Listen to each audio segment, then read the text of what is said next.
In this next section, as we go through the endocrine system, we're going to start by just looking at an overview of some of the major glands of the endocrine system, and then we will dive directly into just a couple of them. So the major glands of the endocrine system are the hypothalamus, posterior pituitary gland, anterior pituitary gland, thyroid gland, parathyroid glands, adrenal glands, pancreas, testes, ovaries, thymus, and pineal gland.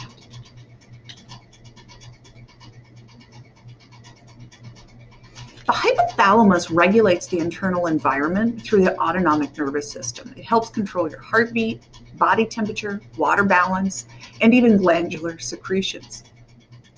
The posterior pituitary stores ADH. Remember, we talked about antidiuretic hormone when we talked about the kidneys, oxytocin, and these are both produced by the hypothalamus. ADH regulates water balance by reabsorbing water into the bloodstream, and then oxytocin causes uterine contractions during childbirth, and it also allows milk to be released during nursing. And it's also a very happy hormone. It's a very warm, fuzzy hormone. The anterior pituitary is controlled by hypothalamic releasing and hypothalamic inhibiting hormones. And so this is one of those areas where we can control what hormones are going to be secreted. And we'll talk more about this later.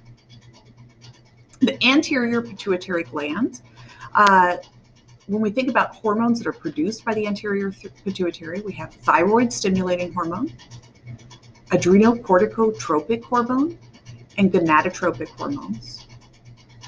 We also have prolactin, melanocyte stimulating hormones, and growth hormones. When you look at the hypothalamus and the pituitary, they really are control centers for the body.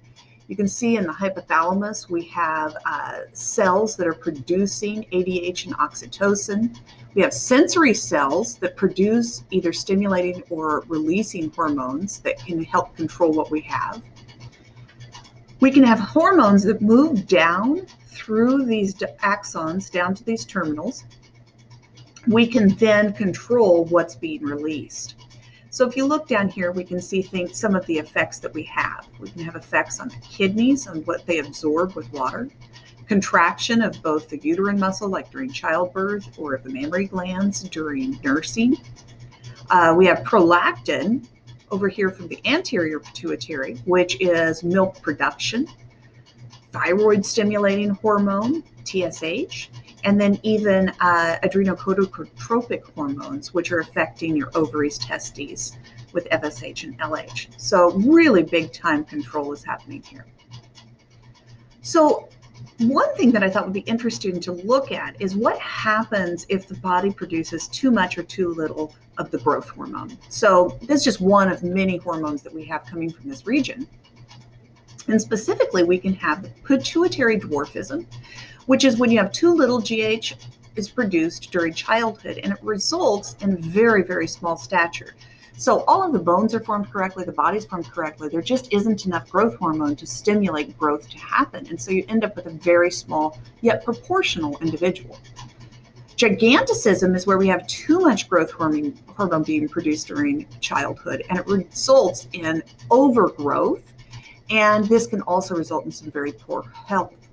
Acromegaly is the overproduction of growth hormone as an adult, and this can lead to larger than normal feet, hands, face. Again, this balance is really important. Here we have an example of the two extremes. We have someone who has pituitary giganticism and someone that has pituitary dwarfism. Had they produced normal amounts of growth hormone, we would have had an individual somewhere in the middle of the normal range. Here you can see where we have acromegaly. Not necessarily, I mean, we have a taller individual, but it's that production later in life that causes that real overgrowth. You're not necessarily going to get the lengthening in the bones, but we'll see differences in the joint and other parts of the body that continue to grow.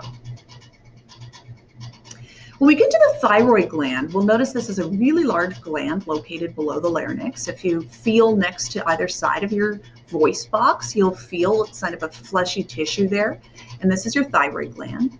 Iodine is needed in the diet to allow the thyroid to produce the correct hormones. In fact, if you don't have enough iodine in your diet, the thyroid gland will overgrow in an attempt to make more tissue to make that hormone it needs to make.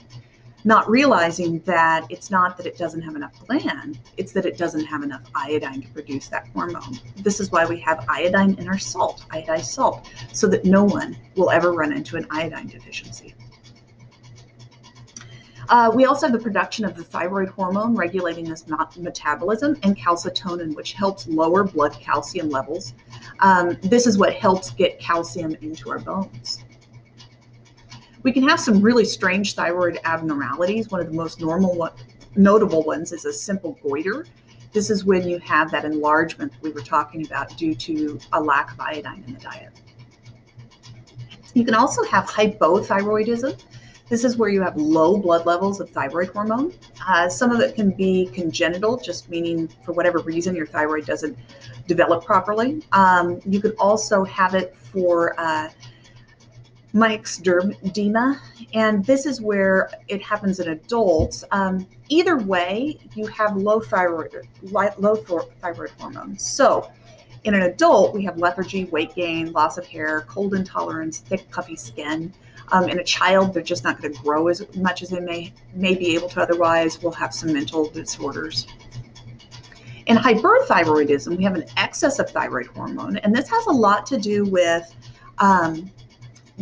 the rate of your metabolism. And so this can lead to an exophthalmic goiter. It's characterized by an enlargement of the thyroid gland. It will give you some protrusion of the eyes, hyperactivity, insomnia. You can also get a tumor in there. A lot of times when people have hyperthyroidism, they're very underweight. Here we can see some of the things that we were talking about. Here is a goiter forming from not having enough iodine in the diet. Here we have hypothyroidism that's congenital. The thyroid didn't form properly. Here is when we have that goiter that's overproducing the thyroid hormone, and you can even see some of the effect on the eye.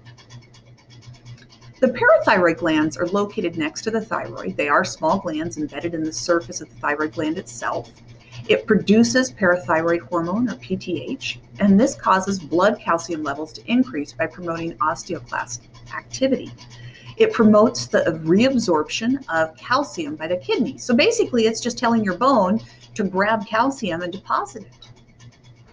If you look at how this is regulated, if you secrete calcitonin, because we have high calcium levels, perhaps you ate a lot of calcium or you drank a lot of milk, it'll cause that calcitonin to be released, and the bones will take it up from the blood, and this will lower your blood calcium levels back down to normal.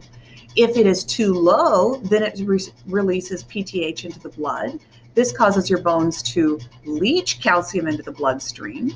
The kidneys will then take this, activate some things happening in the digestive tract that will allow us to absorb more calcium, and this causes your blood calcium levels to rise again.